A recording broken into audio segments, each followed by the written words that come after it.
How I Built This oleh Guy Raz. Jalan tak terduga menuju kesuksesan dari pengusaha paling inspiratif di dunia. Apa yang bisa kita pelajari? Sebuah peta menuju kesuksesan yang digambar oleh para pengusaha paling inspiratif di dunia. Semua orang menyukai kisah seorang pahlawan. Mitologi klasik, kisah pahlawan super, dan bahkan kitab suci dipenuhi dengan kisah pahlawan yang melakukan hal dengan cara berbeda. Menghadapi pengalaman mendekati kematian, meningkatkan keyakinannya, dan akhirnya mencapai ketenaran dan kekayaan. Ini merupakan elemen kunci dari setiap kisah bisnis yang hebat. Bisnis bukan hanya tentang menghasilkan uang dengan cara apapun, dan juga bukan hanya tentang kecemasan di tengah malam. Bisnis itu tentang keberanian dan petualangan, dan tentang mempertaruhkan segalanya untuk sebuah ide yang sangat gila sampai berhasil. Di kilas ini, kamu akan mempelajari perjalanan kewirausahaan yang sebenarnya. Kamu akan menjelajah dengan pendiri startup dari percikan ide awal mereka melalui kemiskinan, diskriminasi, dan keputusasaan. Pada akhirnya, kamu akan merayakannya bersama mereka saat mereka mencapai versi kesuksesan yang lebih dari sekedar menjadi kaya. Di kilas ini, kamu akan belajar mengapa kemitraan pendiri sangat mirip dengan pernikahan. Bagaimana pendiri minuman energi 5 Hour Energy diam-diam menemukan cara untuk bersaing dengan perusahaan minuman ringan. Dan mengapa penarikan total produk adalah keputusan bisnis terbaik yang pernah dibuat Johnson & Johnson. Beberapa peluang terlalu besar untuk dilewatkan, tapi lihat sebelum kamu melompat. Dalam dunia wirausaha, kamu sering mendengar bahwa kesuksesan bukan tentang ide, tapi tentang eksekusi. Itu benar. Tapi itu tidak sepenuhnya benar. Tanpa ide yang bagus, kamu bisa saja mendapat semua pendanaan dan etos kerja baik di dunia. Tapi kamu tidak akan maju. Tapi dari mana datangnya ide-ide bagus? Bisakah kamu mencarinya? Atau apakah kamu harus menunggu ide datang tiba-tiba? Jawabannya, menurut pemilik restoran dan koki, Jose Andres, adalah keduanya. Ide muncul, katanya, ketika kamu secara aktif bergerak dan mencari. Jadi, apa trik untuk mengetahui apakah sebuah ide cukup bagus? Jika menurutmu layak untuk mengorbankan seluruh hidupmu, itu mungkin bagus.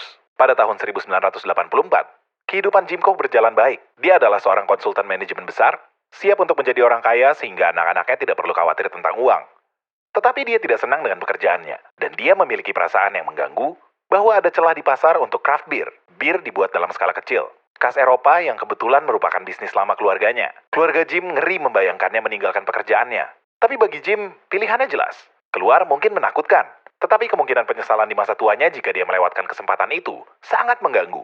Beruntungnya Jim, penyesalan bukanlah masalah baginya sekarang. Dia mendirikan Boston Beer Company yang pada 2019 menghasilkan pendapatan 1,3 miliar dolar. Angka-angka itu cukup untuk membuat siapapun ingin melakukan lompatan nekat dan mengikuti passion. Lanjutkan. Tapi jangan melompat tanpa parasut. Bagi Daymond John, pendiri perusahaan pakaian hip-hop FUBU, parasutnya adalah menjadi pelayan di Red Lobster di Queens, New York. Terlepas dari popularitas mereknya, Daymond tahu dia tidak pernah jauh dari kebangkrutan. Pekerjaan itu, betapapun tidak menariknya, membuatnya punya pendapatan stabil. Dan pada akhirnya memungkinkan FUBU untuk naik ke tingkat berikutnya. Pada tahun 1995, 6 tahun setelah pendiriannya, FUBU mendapat pendanaan jutaan dolar. Setelah Ibu Daymond memasang iklan di New York Times. Iklan itu berharga 2.000 dolar, setara dengan gaji sebulan di Red Lobster. Tetapi dengan investasi yang aman di bank, Daymond akhirnya bisa mengabdikan dirinya seutuhnya untuk mimpinya. Bangun jaringan pendukungmu dengan hati-hati, dan jangan takut untuk bersandar pada orang lain. Ibu Daymond John memesan iklan di New York Times yang akhirnya mengarah ke pendanaan FUBU. Hanyalah salah satu contoh betapa pentingnya jaringan pendukungmu untuk kesuksesan startupmu. Manusia tidak bisa hidup sendirian. Kita adalah makhluk sosial. Kita hidup dalam kelompok dan kita bekerja dalam tim. Ide berkembang lebih jauh ketika kita mengerjakannya secara kolektif. Melibatkan semua orang yang mencintai kita, mulai dari keluarga hingga teman, dan terutama rekan pendiri kita. Startup terlalu sulit untuk dibangun sendirian. Ini adalah jalan yang sepi, penuh dengan titik rendah yang jauh lebih menghancurkan daripada titik tertingginya. Bahkan raksasa kewirausahaan seperti Zuckerberg, Musk, dan Bezos memulai perusahaan mereka dengan mitra. Jadi kamu juga harus. Faktanya, siapa yang kamu pilih sebagai salah satu pendiri dapat menentukan apakah idemu berhasil atau tidak. Saat memilih salah satu pendiri, kamu harus mencari seseorang yang melengkapi keahlianmu. Ketika eksekutif pemasaran fashion Jen Rubio memiliki ide untuk jenis koper baru pada tahun 2015, dia tidak membutuhkan salah satu pendiri lain untuk memasarkan tas pertama. Tapi dia tidak akan bisa membuatnya diproduksi dalam skala besar tanpa ahli rantai pasok Steph Curry. Bersama-sama mereka mengumpulkan 2,5 juta dolar untuk startup mereka bahkan sebelum koper pertama mereka diluncurkan. Kamu mungkin tidak akan terkejut mengetahui bahwa kebanyakan startup tidak berhasil secepat itu. Untuk Eric Ryan dan Adam Lowry, pendiri produk pembersih Method, hasilnya datang jauh di masa depan. Butuh waktu 1 tahun untuk produk mereka terpajang di rak Target. Mereka tinggal bersama di ruangan yang sama, begadang untuk bekerja, memaksimalkan semua limit kartu kredit mereka, dan sebagian besar hidup dari mie ramen instan. Mereka bertengkar, tetapi mereka juga tertawa dan saling percaya. Jenis hubungan inilah yang berfungsi sebagai fondasi untuk bisnis yang kokoh. Kamu tidak dapat memulai bisnis yang sukses hanya dengan persahabatan. Kamu juga butuh uang. Tapi sebelum kamu pergi ke investor profesional, lihat dulu orang terdekat dan tersayangmu. Telan harga dirimu dan mintalah uang kepada mereka. Jawab semua pertanyaan mereka tentang mengapa idemu harus diperjuangkan. Lakukan lagi dan lagi. Pada saat kamu benar-benar pandai menjual perusahaanmu, kamu mungkin akan memiliki sejumlah uang untuk digunakan. Apa yang membuat ini lebih baik? Ini bukan uangmu. Ini adalah uang milik orang yang tidak ingin kamu kecewakan. Kamu akan bekerja 2 kali lebih keras untuk membuat investasi mereka berharga. Sebagai seorang pengusaha, tugasmu adalah memposisikan merekmu dengan kreatif. Jadi misalnya kamu mendapatkan cek sebesar $1.500 dari tantemu, dan sedikit tambahan dari saudara rekan pendirimu. Kerja bagus, tapi itu tidak cukup. Jangan tersinggung. Tetapi, kamu mungkin juga tidak memiliki semua kecerdasan, pengalaman, dukungan, dan mentor yang kamu butuhkan. Namun, tidak perlu menyerah. Itu hanya berarti kamu harus menjadi licik. Kamu mungkin tahu bahwa meminta tempat khusus dengan halus di pasar yang ramai tidak menghasilkan apapun. Tanyakan saja pada Manoj Bhargava, pendiri 5-Hour Energy Shots. Perusahaan minuman ringan yang besar seperti Coca-Cola tidak akan membiarkan pemula bersaing dengan mereka. Alih-alih melelahkan dirinya untuk menggedor pintu, Bhargava menyelinap ke samping. Semangat Bhargava menciut setiap kali dia masuk ke supermarket dan melihat lemari es diisi dari lantai ke langit-langit dengan minuman berenergi. Bagaimana dia bisa bersaing? Tapi, dia punya trik. Daripada berhadapan dengan minuman 16 ons, dia mengecilkan minumannya menjadi 2 ons. Ukuran mungil yang baru juga berarti 5-Hour Energy Shots dapat dijual langsung dari meja toko, di samping pemantik dan rokok. Itu berhasil. 6 bulan setelah peluncuran, Bhargava menjual 10.000 botol per minggu. Kamu juga bisa melihat merekmu dengan cara lain. Mempromosikan ke influencer dapat membangun citra yang baik. Steph Curry dan Jan Rubio melakukan ini sampai koper away mereka sukses besar. Bahkan sebelum mereka menaruh koper di pasar, mereka menyewa firma hubungan masyarakat untuk memasukkan koper mereka ke halaman Vogue. Mereka kemudian menjual habis produksi pertama mereka. Tetapi cara terbaik untuk mendapatkan perhatian adalah dengan membuat orang biasa berbicara.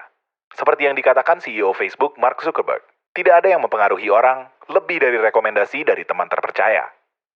Jenis publisitas yang mendorong orang untuk mengajak teman-temannya lebih sulit didapat. Tapi bukan karena tidak ada yang tahu bagaimana mendapatkannya. Cara mendapatkannya adalah dengan membangun produk yang hebat. Sangat bagus, sehingga orang tidak bisa tidak merekomendasikannya. Tetapi bahkan dengan produk yang hebat, kamu masih memiliki rintangan untuk diatasi. Kita akan belajar lebih banyak tentang itu di kilas berikutnya.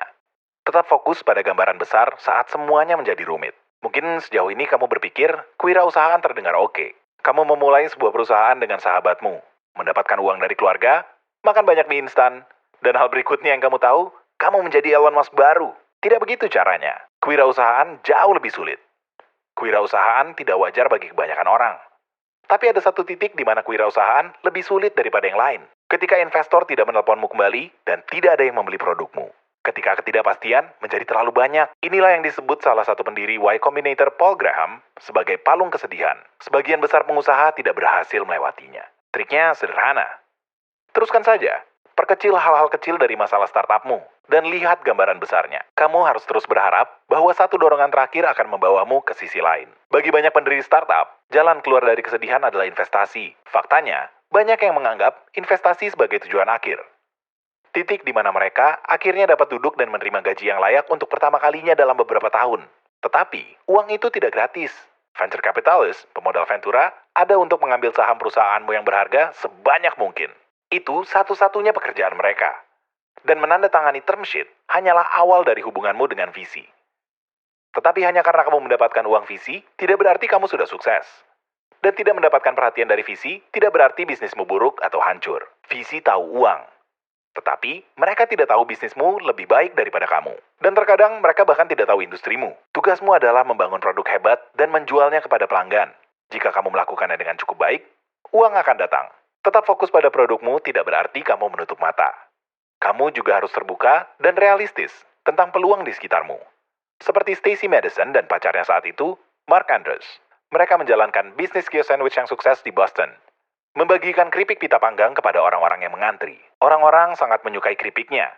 Jadi, pada tahun 1998, Pasangan itu beralih fokus pada keripik daripada sandwich. Pada tahun 2006, Stacy menghasilkan pendapatan $65 juta dan kemudian diakuisisi oleh PepsiCo. Menyerah pada ide aslimu membutuhkan kerendahan hati. Seperti yang akan kita lihat di kilas berikutnya. Kerendahan hati juga merupakan kunci dalam mengelola krisis. Ketahanan dalam menghadapi krisis berarti mengesampingkan harga dirimu. Tidak ada yang kebal terhadap malapetaka, terutama orang-orang yang bertanggung jawab atas perusahaan yang sedang baik-baik saja. Meningkatkan kesuksesan dan angka penjualan berarti mengambil lebih banyak resiko. Seberapapun kamu berhati-hati, sesuatu yang tidak menyenangkan pasti akan terjadi. Dan terlepas dari apakah itu kesalahan yang kamu buat atau tindakan Tuhan, sebagai pendiri perusahaan, kamu harus menghadapi akibatnya. Pada tahun 1981, Tylenol mencatat hampir 20% dari keuntungan perusahaan induknya Johnson & Johnson. Kedua merek itu berkembang pesat. Tapi kemudian, pada tahun 1982, seseorang di Chicago meracuni botol Tylenol dan akhirnya meracuni 7 orang dengan sianida. Itu adalah bencana mutlak bagi Johnson & Johnson. Penjualan Tylenol anjlok. Namun yang terjadi selanjutnya adalah sebuah karya besar dalam tanggapan krisis, yang terus diajarkan di sekolah bisnis hingga saat ini. Kembali pada awal 1980-an, tidak ada produk selain mobil yang pernah ditarik balik di Amerika Serikat. FDA dan FBI sama-sama menentang gagasan itu ketika CEO Johnson & Johnson, James Burke, melontarkannya. Namun Burke dengan rendah hati mengakui tanggung jawabnya kepada orang-orang yang mempercayai kesehatannya pada Johnson & Johnson. Dia tahu bahwa kepercayaan mereka adalah yang terpenting.